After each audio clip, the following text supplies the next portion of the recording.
melakukan perkuliahan. Nah, di mana nanti pada saat perkuliahan ini saya akan yaitu dosen sebagai fasilitator. Nah, di mana nanti dalam proses perkuliahannya nanti materi akan disampaikan oleh mahasiswa. Nah, sebelumnya mahasiswa ini sudah dibentuk kelompok yang mana nanti akan ada kelompok mahasiswa presenter yang akan sebagai sumber dalam menyampaikan materi hari ini, dan yang lainnya adalah kelompok audiens, di mana nanti kelompok audiens ini akan mengikuti presentasi dari tim presenter. Assalamualaikum warahmatullahi wabarakatuh.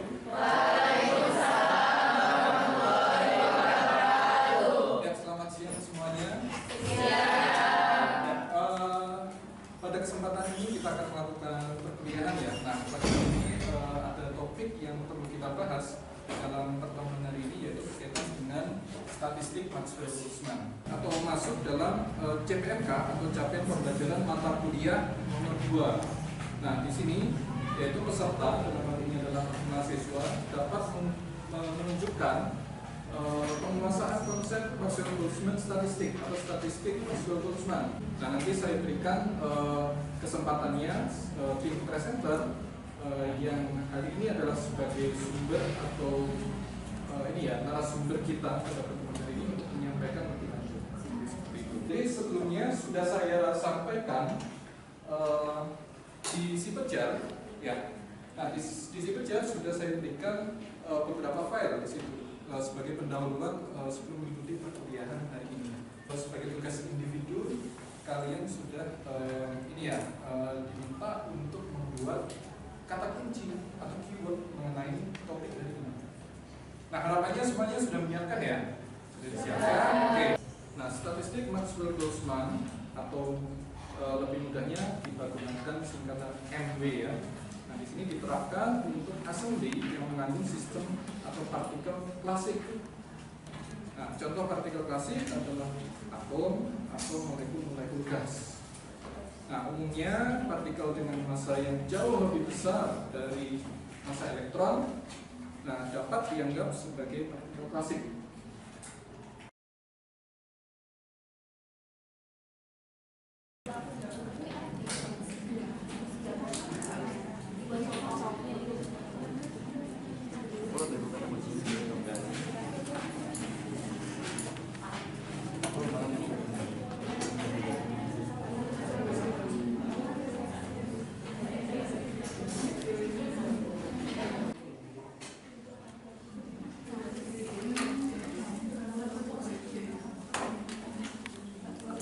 Assalamualaikum warahmatullahi wabarakatuh. Selamat siang teman-teman.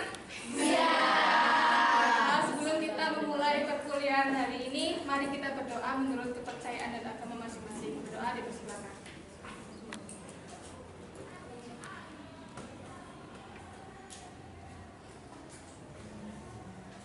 Dapat dihadiri. Perkenalkan, kami dari kelompok 2. Kami di sini akan mempresentasikan hasil diskusi kami mengenai Maxwell-Boltzmann. Saya Adelia Fitrianti dan teman saya Sinta Dewi Susanti. Saya Fani Rahmasari. Saya Elva Wadi Sonia. Saya Kiki Pertiwi. Saya Ranzona Bisaniza. Nah, untuk karakteristik dari statistik Maxwell-Boltzmann, kita sudah menyimpulkan bahwa di sini ada perbedaan energi dua tingkat berdekatan mendekati nol, kemudian tingkat energinya bersifat kontinu, dan tidak ada jumlah sistem dan tidak ada batasan jumlah sistem yang dapat menempati satu keadaan energi. Nah, contohnya biasanya digunakan untuk mencari sifat-sifat rata-rata sistem, misalnya energi rata-rata partikel gas, kemudian kecepatan rata-rata partikel gas, dan kecepatan kuadrat rata-rata partikel gas. Nah, di sini ada dua gambar, gambar A dan gambar B. Ini saling berkaitan, teman-teman. Yang pertama tadi kan dari karakteristiknya, tadi kan sudah ada, jadi di sistem ini energinya kan bersifat kontinu. Di sini ada tingkatan-tingkatan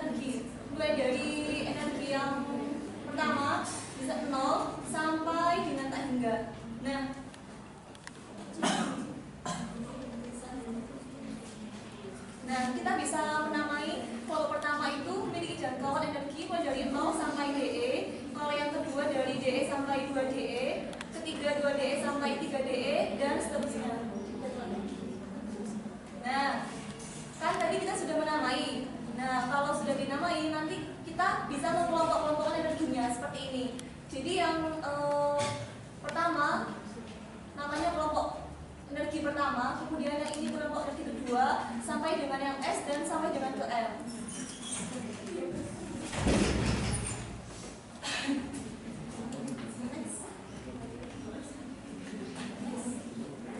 Nah, jumlah keadaan pada kelompok pertama namanya G1. Tadi kan ada kelompok-kelompoknya. Nah, itu kalau dijumlahkan kita bisa mengasumsikan kalau namanya itu G1, G2, G3 sampai dengan GS. Nah, kalau selanjutnya akan diteruskan oleh Mbak Hawa. Selanjutnya kita akan menentukan jumlah cara penyusunan sistem yang tersebar pada tingkat-tingkat energi. Di sini kita anggap semua keadaan energi ini kosong. Selanjutnya silakan secara berkelompok masing-masing kelompok diskusikan mengenai materi yang sudah dipresentasikan tadi. Nah, mungkin saya berikan waktu 10 sampai 15 menit untuk mendiskusikan mengenai topik ini. Nah, nanti pada kesempatannya silakan sampaikan pertanyaannya. Silakan.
kata-katanya itu bukan turun ini enggak kayak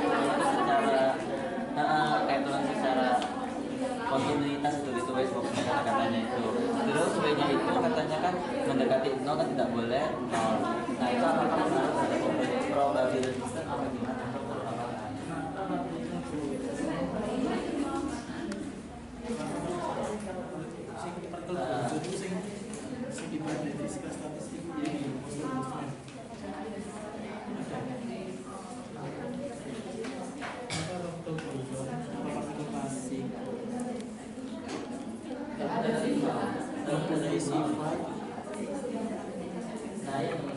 Sifat partikel beda kadang sama.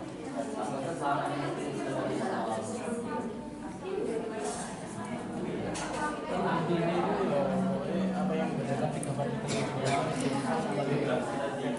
Yang perbedaan ini wes. Nama sebenarnya? Namanya.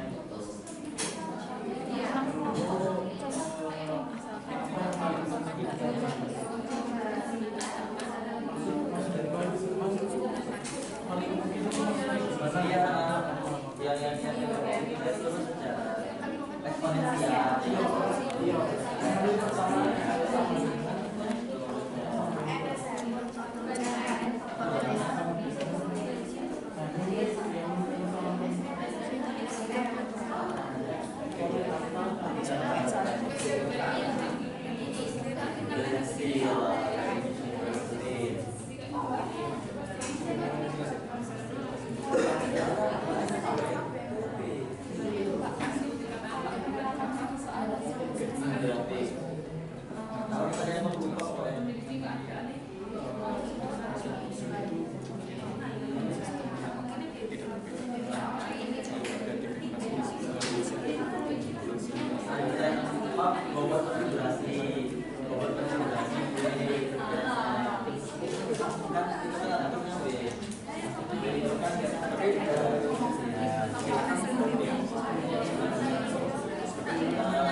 Banyak Pak.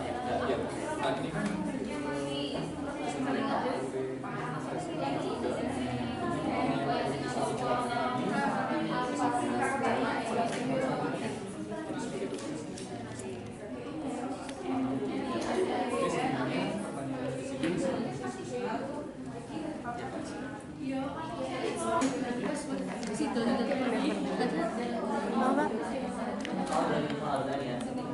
Pertanyaan tadi. Emang pertanyaan ini? Kan tadi pertanyaannya kan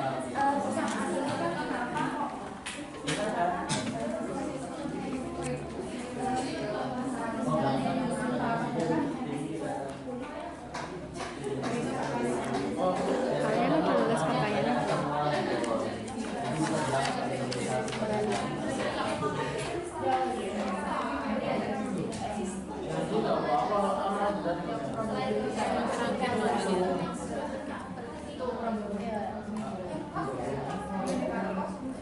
Oke.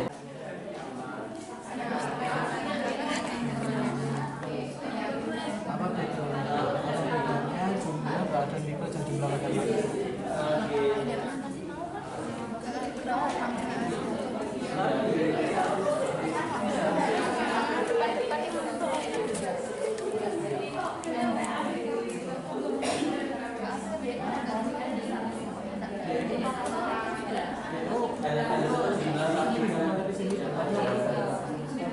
Tadi sebenarnya dibahas, tadi nggak siapa masih.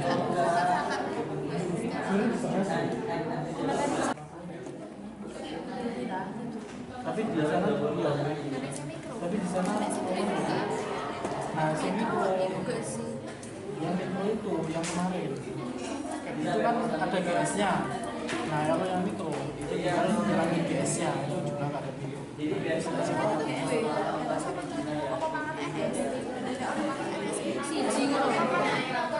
tapi NSK itu kayak mikro itu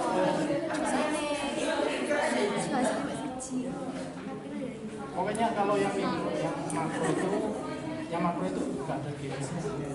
si makro tapi terus ada si makro Si makro. Ini Jawa, ini Jawa. bukan yang makro yang GS si makro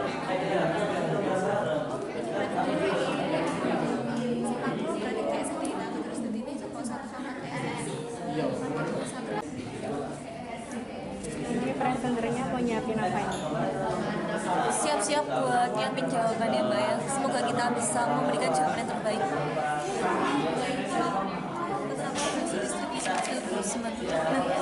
Dijelaskan oleh penerapan fungsi distribusi maksud Boltzmann. Tadi kan sudah ada di slide yang pertama tadi loh. Itu begitu kecepatan partikel yang ada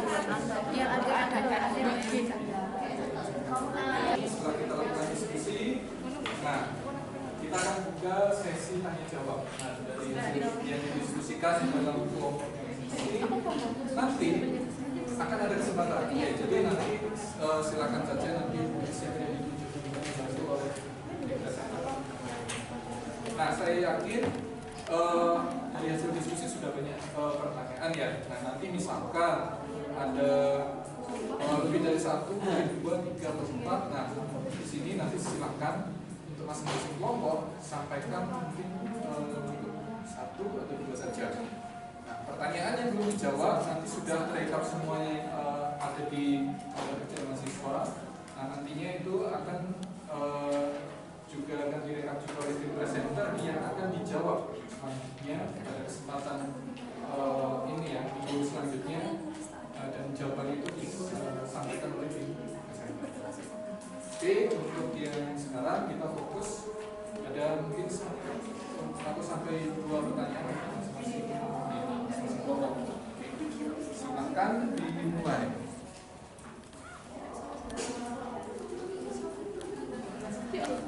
Ya, baik dari kelompok 1 silakan.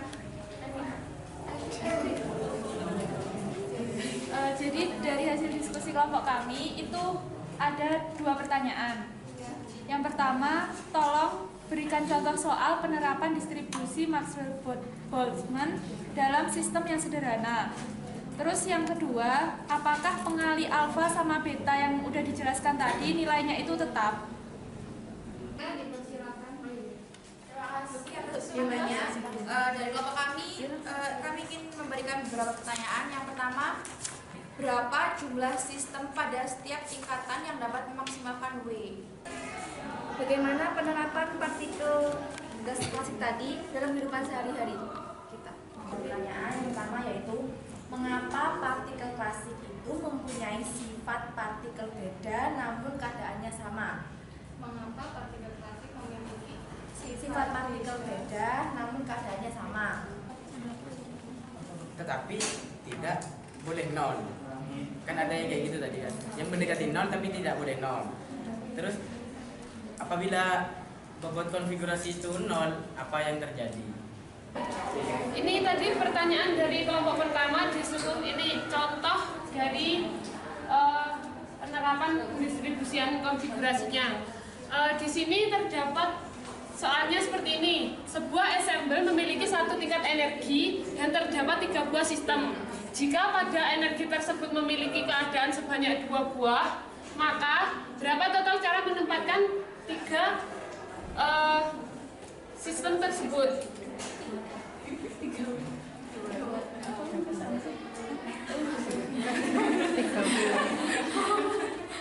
Ini harusnya 3 buah sistem tersebut ya. Jadi jawabannya gini, N besarnya kan ini 3 buah sistemnya, jadi N besarnya 3. Lalu sebanyak energi tersebut memiliki keadaan sebanyak 2 buah. Ini G-nya 2 buah. Lalu satu tingkat energinya ini.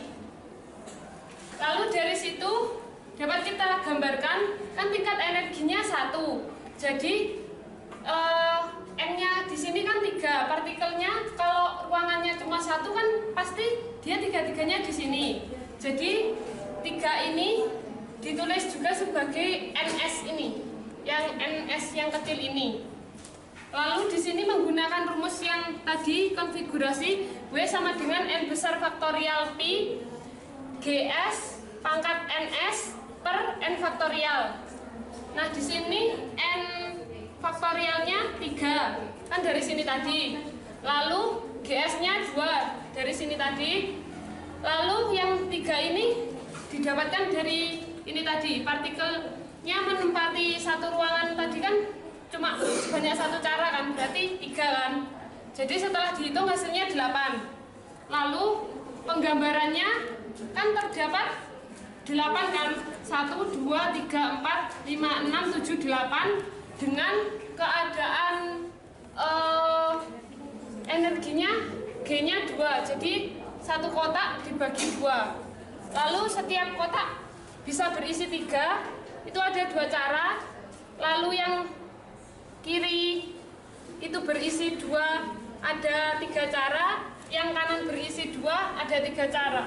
3 cara, jadi totalnya ada 8 cara. Digambarkan secara seperti ini.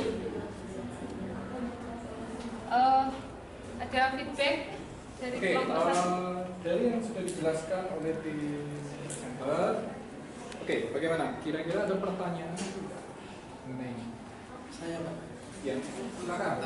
Itu yang satu tingkat energi itu E di sana itu apa yang satu tingkat energi? Apa bukan sepemahaman saya E itu energi di tingkat itu mungkin saya salah, jadi gimana? Itu yang gimana? Oke, Sony ya? Iya. Oke, coba Sony bagaimana? Maksudnya yang dimaksud oleh Sony tadi bisa dijelaskan di depan? Coba, maksudnya bagaimana? Dari pemahaman yang kita jelaskan tadi. Dari pemahaman saya itu. Oke, coba.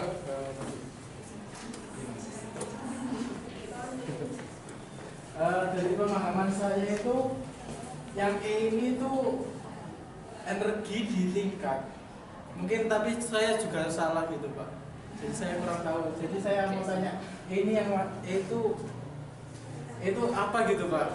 Oke, kita lihat bersama dari kita identifikasi tadi ya, yang lingkungannya itu di sebelah mana. Nah, sebetulnya dalam satu assembly itu pasti nanti akan ada sistemnya berapa, lalu tingkat energinya jumlahnya berapa, lalu ada degenerasi masing-masing level energi itu atau tingkat energi itu jumlahnya berapa, lalu akan dicari berapa probabilitasnya atau kemungkinan sistem atau dalam ini adalah partikel klasiknya itu dapat menempati tempat-tempat itu tadi. Jadi seperti itu. Nah,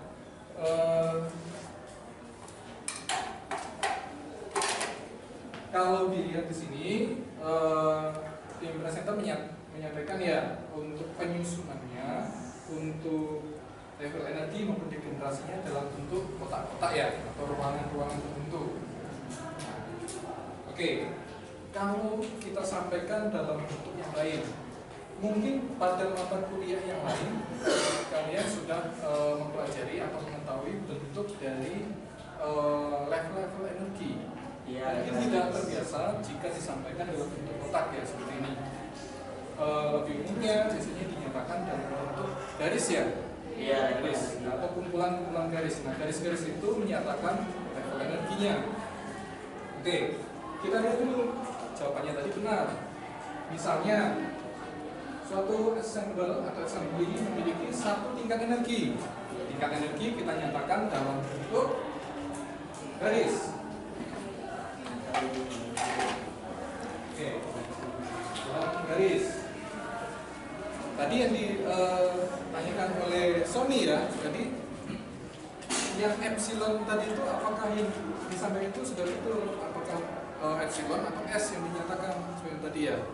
Nah, jadi yang disampaikan oleh tim presenter itu sudah betul. Yang dimaksud oleh Sony tadi yang menyatakan S ataupun epsilon itu sebetulnya sama. Jadi tingkat energi seperti ini. Nah, yang kita ketahui biasanya tingkat-tingkat energi ada macam-macam ya. Ada misalnya dalam model contohnya dalam model atom di situ ada beberapa macam kulit ya. KLM misalnya itu dalam atom. Nah, pada kulit itu kira-kira ada berapa degenerasi atau fungsi keadaan? Nah, di situ.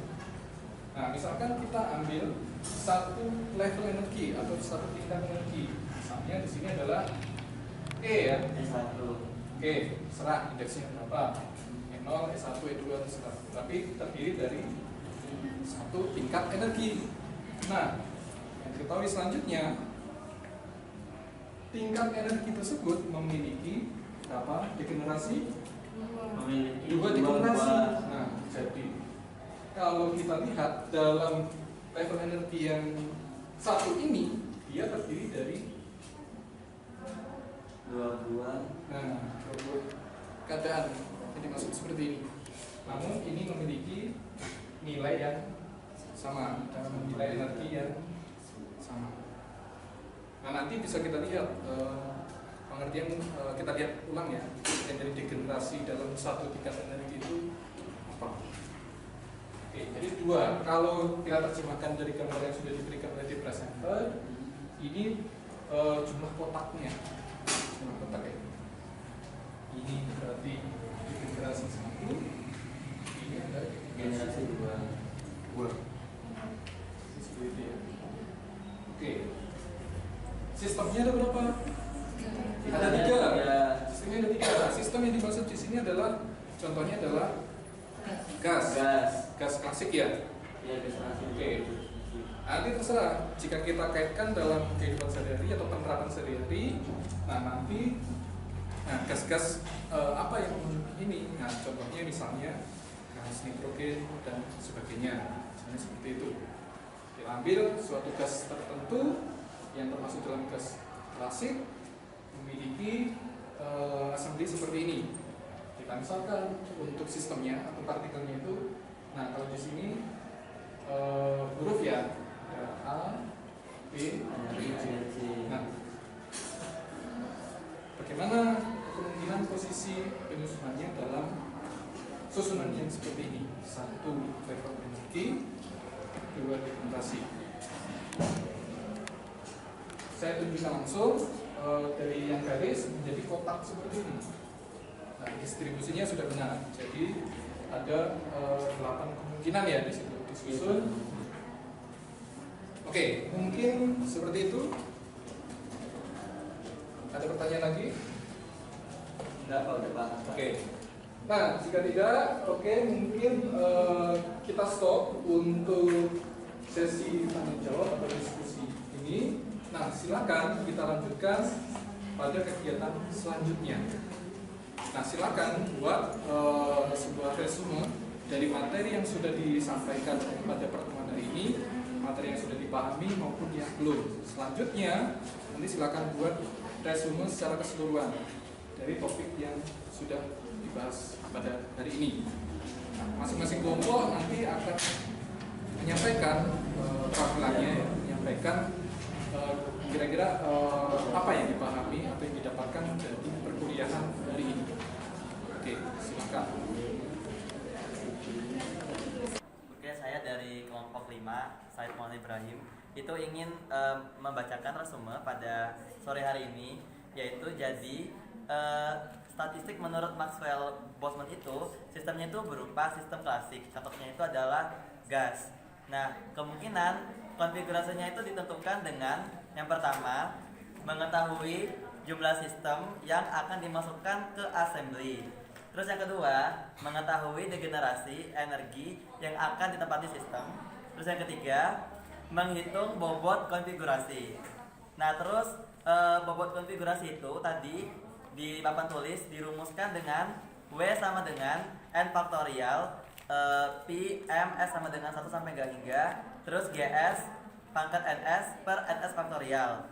Nah, terus kalau untuk mencari bobot konfigurasi yang paling mungkin dirumuskan dengan ln W sama dengan ln N faktorial ditambah ln P M S sampai 1 GS NS per NS faktorial. Untuk konfigurasi yang paling mungkin atau memiliki peluang kemunculan yang paling besar adalah yang memiliki jumlah sistem pada tiap kelompok energi dengan memenuhi persamaan NS sama dengan GS eksponensial dikalikan alfa ditambah beta ES. Sekian dan terima kasih.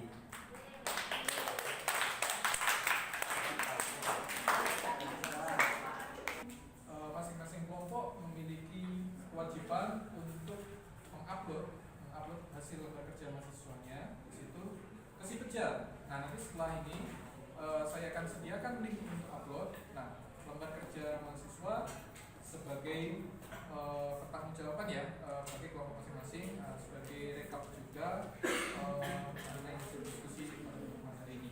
Nah, selanjutnya selain lembar kerja mahasiswa, nanti seperti yang sudah saya sampaikan sebelumnya, akan ada tugas yang nanti silakan dikerjakan masing-masing. Misalkan ada pertanyaan lebih lanjut berkaitan dengan topik hari ini, bagi yang belum disampaikan bisa ditanyakan pada pertemuan selanjutnya ataupun dapat menghubungi saya atau kita bisa diskusikan dalam grup. Jadi seperti itu. Oke. Mungkin saya perlu ingatkan jangan lupa untuk selalu mengecek si Pejarnya ya. Nah, nanti untuk tugas-tugas yang